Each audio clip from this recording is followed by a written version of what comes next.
शांति 12:12-24 महावाक्य बाबा कहिछन्ति मिठे बच्चे बाबा जो पाठ पढ़ाउछन्ति सेथिरे असरंती रोजगार हेउछि सेथिपाई पाठ पढ़ा को भल भावरे पढ़ुथाओ बुद्धिर संबंध केबे भी न तुटू।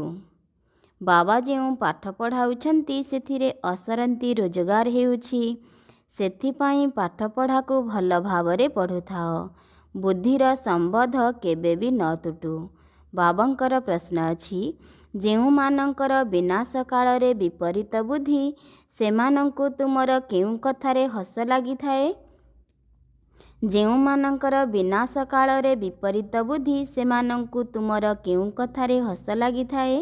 उत्तर जेतेबेले तुमे माने कहुछ एबे विनाशर समय पाखे आसिलाणी सेतेबेले तांकु हस लागुछि। तुमे जानिछ बाबा तो एठारे बसी रहिबे नाही कारण बाबांकर कर्तव्य हैला पवित्र करिबा। तेणु जेतेबेले तुमे माने पवित्र होई जीव सेतेबेले एही पुराणा दुनिया विनाश होई जीव नुआ दुनिया आसीब। आगकू हेबाकू थिबा युद्ध तो विनाश पाई उद्दिष्ट। जेहेतु तुमे माने देवता हेउछ तेणु एही कलिजुगी छी छी अर्थात पतित सृष्टि रे जन्म नेब नाही। ओम शांति। आत्मिक पिता आत्मिक पिला मानंकु बुझाउछन्ति।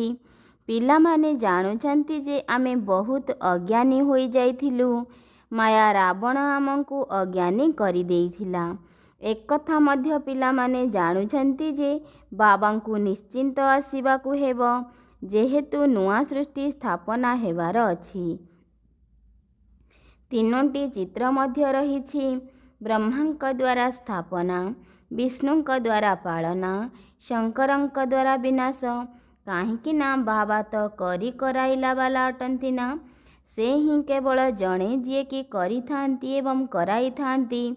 तेबे प्रथमे काहा नाम आसीब जिए करी थांती पुणी जहा द्वारा कराई थांती सेथिपाई तांकु करी कराइला वाला कुहा जाए ना। सीए ब्रह्मा एक कथा मध्य पिला माने जानिछन्ति जे आमर जेउ नुआ दुनिया हेउछि जहाकू आमे स्थापन करुछु तार नाम ही दैवी दुनिया अटे। सत्य जुगरे ही देवी देवता माने थांती आउ काहाकू देवी देवता कुहा जीव नाही। सेठारे मनुष्य न थांती केवल गोटिए देवी देवता धर्म व्यतीत अन्य कोनसी धर्म ही नथिब। एबे तुम मानंकर स्मृति आसीछि जे निश्चिंत भावरे आमे देवी देवता थिलु तार स्मारकी मध्य रहिछि। इस्लामी बौद्धी ख्रिस्टियान इत्यादि समस्तंकर निज निजर स्मारकी रहिछि। जेतेबेले आमर राज्य थिला सेतेबेले आउ केही नथिले। एबे सबु धर्म अछि किंतु आमर देवता धर्म नाही। गीतारे बहुत भल भल शब्द रहिछि किंतु केही बुझी पारु नाहंती।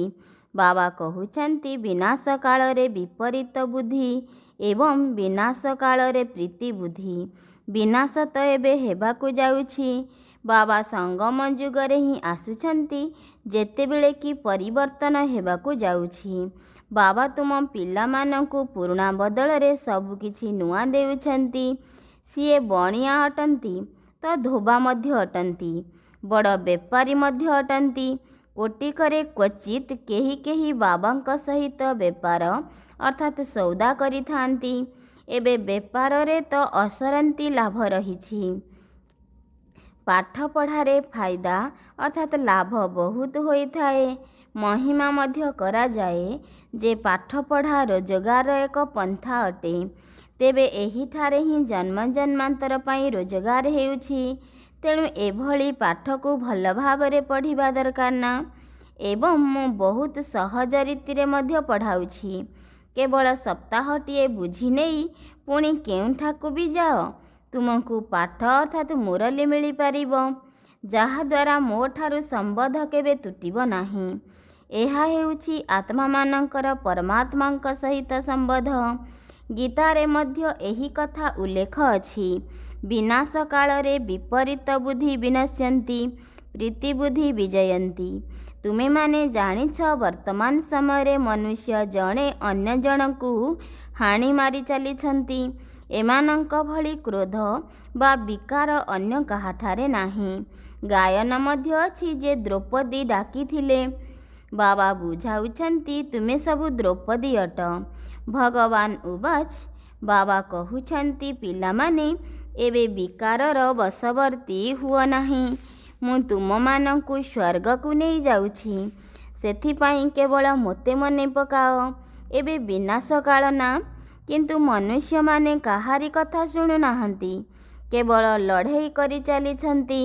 ତାଙ୍କୁ କେତେ କୁହାଯାଉଛି ଶାନ୍ତ ରୁହ, କିନ୍ତୁ ଶାନ୍ତ ହୋଇ ରହୁନାହାନ୍ତି। ନିଜର ପିଲାଛୁଆଙ୍କ ଠାରୁ ଅଲଗା ହୋଇ ଯୁଦ୍ଧକ୍ଷେତ୍ରକୁ ଯାଉଛନ୍ତି। କେତେ ମନୁଷ୍ୟ ମୃତ୍ୟୁବରଣ କରୁଛନ୍ତି। ମନୁଷ୍ୟମାନଙ୍କର କୌଣସି ମୂଲ୍ୟ ହିଁ ରହୁନାହିଁ। ଯଦି କାହାର ମୂଲ୍ୟ ଅଛି ବା ମହିମା ଥାଏ, ତେବେ ସେମାନେ ହେଲେ ଏହି ଦେବୀ ଦେବତା। ଏବେ ତୁମେମାନେ ସେହିପରି ହେବା ପାଇଁ ପୁରୁଷାର୍ଥ କରୁଛ। ବାସ୍ତବରେ ତୁମର ମହିମା ଏହି ଦେବତାମାନଙ୍କ ଠାରୁ ମଧ୍ୟ ଅଧିକ। ତୁମକୁ ଏବେ ବାବା ପାଠ ପଢ଼ାଉଛନ୍ତି। ଏହା କେତେ ଉଚ୍ଚ ପାଠପଢ଼ା ଅଟେ। ଶିକ୍ଷା ଗ୍ରହଣ କରୁଥିବା ଆତ୍ମାମାନେ ନିଜର ବହୁତ ଜନ୍ମର ଶେଷ ଜନ୍ମରେ ବିଲକୁଲ ତମୋ ପ୍ରଧାନ ହୋଇଯାଇଛନ୍ତି, କିନ୍ତୁ ମୁଁ ସର୍ବଦା ସତୋ ପ୍ରଧାନ ହିଁ ଅଟେ। ବାବା କହୁଛନ୍ତି ମୁଁ ତୁମ ପିଲାମାନଙ୍କର ଆଜ୍ଞାଧୀନ ସେବକ ହୋଇ ଆସିଛି। ବିଚାର କର, ଆମେ କେତେ ହୀନ ହୋଇଯାଇଛୁ। ବାବା ହିଁ ଆମକୁ ବାହା ହେବାର ଯୋଗ୍ୟ କରୁଛନ୍ତି, ଅର୍ଥାତ୍ ଶ୍ରେଷ୍ଠ କରୁଛନ୍ତି। ଭଗବାନ ଆସି ମନୁଷ୍ୟମାନଙ୍କୁ ପାଠ ପଢ଼ାଇ କେତେ ଉଚ୍ଚ କରୁଛନ୍ତି। ବାବା ନିଜେ କହୁଛନ୍ତି ମୁଁ ବହୁତ ଜନ୍ମର ଅନ୍ତିମ ସମୟରେ ତୁମ ସମସ୍ତଙ୍କୁ ତମୋ ପ୍ରଧାନରୁ ସତୋ ପ୍ରଧାନ କରିବା ପାଇଁ ଆସିଛି। ଏବେ ତୁମମାନଙ୍କୁ ପାଠ ପଢ଼ାଉଛି। ବାବା କହୁଛନ୍ତି ମୁଁ ତୁମକୁ ସ୍ୱର୍ଗବାସୀ କରିଥିଲି, ପୁଣି ତୁମେ ନର୍କବାସୀ କିପରି ହେଲ? କିଏ କରିଲା? ଗାୟନ ମଧ୍ୟ ଅଛି ବିନାଶ କାଳେ ବିପରୀତ ବୁଦ୍ଧି ବିନଶ୍ୟନ୍ତି, ପ୍ରୀତିବୁଦ୍ଧି ବିଜୟନ୍ତି। ତେଣୁ ଯେତେ ଯେତେ ପ୍ରୀତିବୁଦ୍ଧି ହୋଇ ରହିବ, ଅର୍ଥାତ୍ ବାବାଙ୍କୁ ବହୁତ ମନେ ପକାଇବ, ସେତେ ସେତେ ତୁମର ଲାଭ ହେବ। ସେତେ ସେତେ ତୁମର ହିଁ ଲାଭ ହେବ। ଏହା ଯୁଦ୍ଧକ୍ଷେତ୍ର ଅଟେ ନା? କାହାକୁ ଏକଥା ଜଣା ନାହିଁ ଯେ ଗୀତାରେ କେଉଁ ଯୁଦ୍ଧ କଥା କୁହାଯାଇଛି? ସେମାନେ ତ କୌରବ ଏବଂ ପାଣ୍ଡବଙ୍କର ଯୁଦ୍ଧ ଦେଖାଇଛନ୍ତି। ଏଠାରେ କୌରବ ସମ୍ପ୍ରଦାୟ ଏବଂ ପାଣ୍ଡବ ସମ୍ପ୍ରଦାୟ ମଧ୍ୟ ଅଛନ୍ତି, କିନ୍ତୁ ତାଙ୍କ ମଧ୍ୟରେ କୌଣସି ଯୁଦ୍ଧ ହୁଏ ନାହିଁ। ପାଣ୍ଡବ ତାଙ୍କୁ କୁହାଯାଏ ଯେଉଁମାନେ ବାବାଙ୍କୁ ଜାଣିଛନ୍ତି, ବାବାଙ୍କ ସହିତ ପ୍ରୀତିବୁଦ୍ଧି ଅଟନ୍ତି। କୌରବ ତାଙ୍କୁ କୁହାଯାଏ ଯେଉଁମାନେ ବାବାଙ୍କ ସହିତ ବିପରୀତ ବୁଦ୍ଧି ଅଟନ୍ତି। ଅକ୍ଷର ତ ବହୁତ ଭଲ ଭଲ ବୁଝିବା ଯୋଗ୍ୟ ଲେଖାଯାଇଛି। ଏବେ ହେଉଛି ସଙ୍ଗମ ଯୁଗ। ତୁମେ ପିଲାମାନେ ଜାଣିଛ ନୂଆ ଦୁନିଆର ସ୍ଥାପନା ହେଉଛି। ତେଣୁ ବୁଦ୍ଧିରେ ବିଚାର କରିବାକୁ ହେବ। ଏହି ଦୁନିଆ କେତେ ବଡ଼। ସତ୍ୟ ଯୁଗରେ କେତେ ଅଳ୍ପ ମନୁଷ୍ୟ ରହିବେ। ପ୍ରଥମେ ବୃକ୍ଷ ଛୋଟ ହେବ ନା, ପୁଣି ସେହି ବୃକ୍ଷ ଧୀରେ ଧୀରେ ବଡ଼ ହୋଇଥାଏ। ମନୁଷ୍ୟ ସୃଷ୍ଟି ରୂପୀ ଏହି ଓଲଟ ବୃକ୍ଷ କିପରି, ଏକଥା ମଧ୍ୟ କେହି ବୁଝିନାହାନ୍ତି। ଏହାକୁ କଳ୍ପବୃକ୍ଷ କୁହାଯାଏ। ବୃକ୍ଷର ଜ୍ଞାନ ମଧ୍ୟ ଜାଣିବା ଦରକାର ନା। ଅନ୍ୟ ସବୁ ଜଡ଼ ବୃକ୍ଷର ଜ୍ଞାନ ଜାଣିବା ତ ବହୁତ ସହଜ, ତା ବିଷୟରେ ତୁରନ୍ତ କହିପାରିବେ। ଏହି ବୃକ୍ଷର ଜ୍ଞାନ ମଧ୍ୟ ସେତିକି ସହଜ, କିନ୍ତୁ ଏହା ହେଉଛି ମନୁଷ୍ୟ ସୃଷ୍ଟିର ବୃକ୍ଷ। ମନୁଷ୍ୟମାନଙ୍କୁ ନିଜର ଚୈତନ୍ୟ ବୃକ୍ଷ ବିଷୟରେ ଜଣା ହିଁ ପଡ଼ୁନାହିଁ। ଈଶ୍ୱର ରଚୟିତା ଅଟନ୍ତି ବୋଲି ମଧ୍ୟ କହୁଛନ୍ତି, ତେବେ ନିଶ୍ଚିନ୍ତ ସିଏ ଚୈତନ୍ୟ ଅଟନ୍ତି ନା? ବାବା ସତ୍ୟ, ଚୈତନ୍ୟ, ଜ୍ଞାନର ସାଗର ଅଟନ୍ତି। ତାଙ୍କଠାରେ କେଉଁ ଜ୍ଞାନ ଅଛି, ତାହା ମଧ୍ୟ କେହି ଜାଣନ୍ତି ନାହିଁ। ବାବା ହିଁ ବିଜରୂପ ଚୈତନ୍ୟ ଅଟନ୍ତି। ତାଙ୍କ ଦ୍ୱାରା ହିଁ ସମସ୍ତ ରଚନା ହୋଇଥାଏ। ତେବେ ବାବା ବୁଝାଉଛନ୍ତି ମନୁଷ୍ୟମାନଙ୍କୁ ନିଜର ସୃଷ୍ଟି ରୂପୀ ବୃକ୍ଷ ବିଷୟରେ ଜଣା ନାହିଁ। ଅନ୍ୟ ଜଡ଼ ବୃକ୍ଷମାନଙ୍କୁ ତ ଭଲ ଭାବରେ ଜାଣିଛନ୍ତି। ବୃକ୍ଷର ମଞ୍ଜି ଯଦି ଚୈତନ୍ୟ ହୋଇଥାନ୍ତା ତେବେ କହିପାରିଥାନ୍ତା, କିନ୍ତୁ ତାହା ତ ଜଡ଼ ଅଟେ। ଏବେ ତୁମେ ପିଲାମାନେ ହିଁ ରଚୟିତା ଏବଂ ରଚନାର ଜ୍ଞାନକୁ ଭଲ ଭାବରେ ଜାଣୁଛ।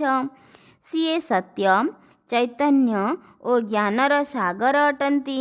ଚୈତନ୍ୟରେ ତ ବାର୍ତ୍ତାଳାପ କରିପାରିବେ ନା। ମନୁଷ୍ୟ ଶରୀର ସବୁଠାରୁ ଶ୍ରେଷ୍ଠ, ଅମୂଲ୍ୟ ବୋଲି ଗାୟନ କରାଯାଇଛି। ଏହାର ମୂଲ୍ୟ କୁହାଯାଇପାରିବ ନାହିଁ। ବାବା ଆସି ଆତ୍ମାମାନଙ୍କୁ ବୁଝାଉଛନ୍ତି, ତୁମେ ରୂପ ବି ଅଟ ଏବଂ ବସନ୍ତ ମଧ୍ୟ ଅଟ, ଅର୍ଥାତ୍ ଯୋଗୀ ଓ ଜ୍ଞାନୀ ଅଟ। ବାବା ହେଉଛନ୍ତି ଜ୍ଞାନର ସାଗର। ତାଙ୍କଠାରୁ ତୁମକୁ ରତ୍ନ ମିଳୁଛି। ଏହା ଜ୍ଞାନ ରତ୍ନ ଅଟେ। ଯେଉଁ ରତ୍ନରୁ ତୁମମାନଙ୍କୁ ସେହି ସ୍ଥୂଳ ରତ୍ନ ମଧ୍ୟ ପ୍ରଚୁର ମାତ୍ରାରେ ମିଳିଯାଉଛି। ଲକ୍ଷ୍ମୀନାରାୟଣଙ୍କ ପାଖରେ ଦେଖ କେତେ ରତ୍ନ ରହିଛି। ହୀରାନୀଳାର ମହଲରେ ରହୁଛନ୍ତି। ତାର ନାମ ହିଁ ସ୍ୱର୍ଗ, ଯାହାର ତୁମେ ମାଲିକ ହେବାକୁ ଯାଉଛ। କୌଣସି ଗରିବକୁ ଅଚାନକ ବଡ଼ ଲଟେରୀ ମିଳିଗଲେ ସେ ପାଗଳ ହୋଇଯାଏ ନା। ବାବା ବି କହୁଛନ୍ତି, ତୁମକୁ ବିଶ୍ୱର ରାଜତ୍ୱ ମିଳୁଛି, ତେଣୁ ମାୟା କେତେ ବିରୋଧ କରୁଛି। ଆଗକୁ ଗଲେ ତୁମକୁ ଜଣାପଡ଼ିବ ଯେ ମାୟା କେତେ ଭଲ ଭଲ ପିଲାଙ୍କୁ ମଧ୍ୟ ଗ୍ରାସ କରିଦେଇଛି, ଏକଦମ ଖାଇଯାଉଛି। ତୁମେମାନେ ଦେଖିଛ ସାପ ବେଙ୍ଗକୁ କିପରି ଧରିନିଏ, ଯେପରି ହାତୀକୁ କୁମ୍ଭୀର ଗ୍ରାସ କରେ। ସାପ ବେଙ୍ଗକୁ ଏକଦମ ପୁରାକୁ ପୁରା ଗ୍ରାସ କରିଦିଏ। ମାୟା ମଧ୍ୟ ଏହିପରି ପିଲାମାନଙ୍କୁ ଜୀବନ୍ତ ଧରିନେଇ ବିଲକୁଲ ଶେଷ କରିଦିଏ। ପୁଣି କେବେ ବାବାଙ୍କର ନାମ ମଧ୍ୟ ଧରନ୍ତି ନାହିଁ। ଯୋଗ ବଳର ଶକ୍ତି ତୁମ ପାଖରେ ବହୁତ କମ୍ ଅଛି। ଯୋଗ ବଳ ଉପରେ ହିଁ ସବୁ ନିର୍ଭର କରେ। ଯେମିତି ସାପ ବେଙ୍ଗକୁ ଗ୍ରାସ କରେ, ସେମିତି ତୁମେ ପିଲାମାନେ ମଧ୍ୟ ପୁରା ବିଶ୍ୱର ରାଜତ୍ୱକୁ ଗ୍ରାସ କରି ନେଉଛ। ପୁରା ବିଶ୍ୱର ରାଜତ୍ୱ ତୁମେ ଗୋଟିଏ ସେକେଣ୍ଡରେ ନେଇଯାଉଛ। ସେଥିପାଇଁ ବାବା କେତେ ସହଜ ଉପାୟ ବତାଉଛନ୍ତି। କୌଣସି ସ୍ଥୂଳ ଅସ୍ତ୍ରଶସ୍ତ୍ର ନୁହେଁ, ବାବା ଜ୍ଞାନ ଯୋଗର ଅସ୍ତ୍ରଶସ୍ତ୍ର ଦେଉଛନ୍ତି। ଦୁନିଆରେ ପୁଣି ସ୍ଥୂଳ ଅସ୍ତ୍ରଶସ୍ତ୍ର ଦେଇଛନ୍ତି। ଏବେ ତୁମେ ପିଲାମାନେ କହୁଛ, ଆମେ କ'ଣରୁ କ'ଣ ହୋଇଯାଇଥିଲୁ। ଯାହା ଚାହୁଁଛ ତାହା କୁହ। ଆମେ ନିଶ୍ଚିନ୍ତ ଏହିପରି ହିଁ ଥିଲୁ। ଯଦିଓ ମନୁଷ୍ୟ ହିଁ ଥିଲୁ, କିନ୍ତୁ ଗୁଣ ଏବଂ ଅବଗୁଣର ତ ଫରକ ଥାଏ ନା। ଦେବତାମାନଙ୍କ ଭିତରେ ଦୈବୀ ଗୁଣ ଅଛି, ତେଣୁ ସେମାନଙ୍କର ମହିମାର ଗାୟନ କରୁଛନ୍ତି। ଆପଣ ସର୍ବଗୁଣ ସମ୍ପନ୍ନ, ଆମେ ନିର୍ଗୁଣ। ଆମ ପାଖରେ କିଛି ଗୁଣ ନାହିଁ। ବର୍ତ୍ତମାନ ସାରା ଦୁନିଆ ହିଁ ନିର୍ଗୁଣ ଅଟେ, ଅର୍ଥାତ୍ ଗୋଟିଏ ବି ଦୈବୀ ଗୁଣ ନାହିଁ। ବାବା ଯିଏକି ଦୈବୀ ଗୁଣ ଶିଖାଇଥାନ୍ତି, ତାଙ୍କୁ ହିଁ ଜାଣିନାହାନ୍ତି। ସେଥିପାଇଁ କୁହାଯାଉଛି ବିନାଶ କାଳେ ବିପରୀତ ବୁଦ୍ଧି। ଏବେ ବିନାଶ ତ ନିଶ୍ଚିନ୍ତ ହେବ ଏବଂ ସଙ୍ଗମ ଯୁଗରେ ହିଁ ହେବ, କାରଣ ପୁରୁଣା ଦୁନିଆର ବିନାଶ ହେବାକୁ ଯାଉଛି ଏବଂ ନୂଆ ଦୁନିଆର ସ୍ଥାପନା ହେଉଛି। ଏହାକୁ କୁହାଯାଏ ବିନାଶ କାଳ। ଏହା ହେଉଛି ଅନ୍ତିମ ବିନାଶ। ପୁଣି ଅଧାକଳ୍ପ ପର୍ଯ୍ୟନ୍ତ କୌଣସି ଲଢ଼େଇ ଆଦି ହେବ ନାହିଁ। ମନୁଷ୍ୟଙ୍କୁ କିଛି ବି ଜଣା ନାହିଁ।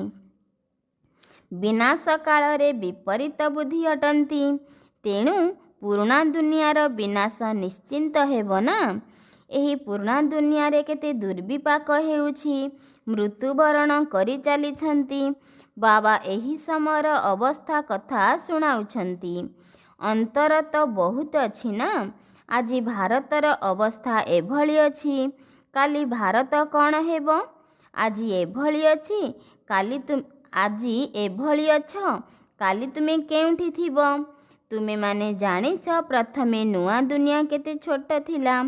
ସେଠାରେ ତ ମହଲମାନଙ୍କରେ କେତେ ହୀରା ନୀଳା ଆଦି ଲାଗିଥାଏ। ଭକ୍ତି ମାର୍ଗରେ ମଧ୍ୟ ତୁମର ମନ୍ଦିର କିଛି କମ୍ ନଥାଏ। କେବଳ କ'ଣ ଗୋଟିଏ ସୋମନାଥ ମନ୍ଦିର ଥିବ? ଜଣେ କେହି ମନ୍ଦିର ତିଆରି କଲେ ତାଙ୍କୁ ଦେଖି ଅନ୍ୟମାନେ ବି ତିଆରି କରିଥିବେ। ଗୋଟିଏ ସୋମନାଥ ମନ୍ଦିରକୁ ହିଁ କେତେଥର ଲୁଟିଛନ୍ତି। ସେମାନେ ପୁଣି ନିଜର ସ୍ମାରକୀମାନ ତିଆରି କରି ତାର କାନ୍ଥରେ ସେହି ହୀରା ସବୁ ଖଚିତ କରିଦେଇଛନ୍ତି। ତେବେ ସେହି ହୀରାଗୁଡ଼ିକର ମୂଲ୍ୟ କେତେ ହୋଇଥିବ? ଏତେ ଛୋଟ ହୀରାର ମଧ୍ୟ କେତେ ମୂଲ୍ୟ? ବାବା ତ ରତ୍ନର ବ୍ୟବସାୟୀ ଥିଲେ। ଏକ ରତି ହୀରାର ମୂଲ୍ୟ ଅର୍ଥାତ୍ ବାବାଙ୍କ ବ୍ୟବସାୟ ସମୟରେ 90 ଟଙ୍କା ଥିଲା। ଏବେ ତ ତାର ମୂଲ୍ୟ ହଜାର ହଜାର ଟଙ୍କା। ତାହା ପୁଣି ମିଳୁନାହିଁ। ତାର ମୂଲ୍ୟ ବହୁତ ବଢ଼ିଗଲାଣି। ବର୍ତ୍ତମାନ ବିଦେଶରେ ଧନ ତ ବହୁତ ଅଛି, କିନ୍ତୁ ସତ୍ୟଯୁଗ ତୁଳନାରେ ଏହା କିଛି ବି ନୁହେଁ। ଏବେ ବାବା କହୁଛନ୍ତି ବିନାଶ କାଳରେ ଲୋକମାନେ ବିପରୀତ ବୁଦ୍ଧି ହୋଇଯାଇଛନ୍ତି। ତୁମେ କହୁଛ ବିନାଶ ନିକଟରେ ଉପସ୍ଥିତ ହେଲାଣି, କିନ୍ତୁ ସେମାନେ ଏକଥା ଶୁଣି ହସୁଛନ୍ତି। ବାବା କହୁଛନ୍ତି ମୁଁ କେତେ ସମୟ ଏଠାରେ ରହିବି? ମୋତେ ଏଠାରେ କ'ଣ ମଜା ଲାଗୁଛି? ମୁଁ ତ ନା ସୁଖୀ ନା ଦୁଃଖୀ ହେଉଛି।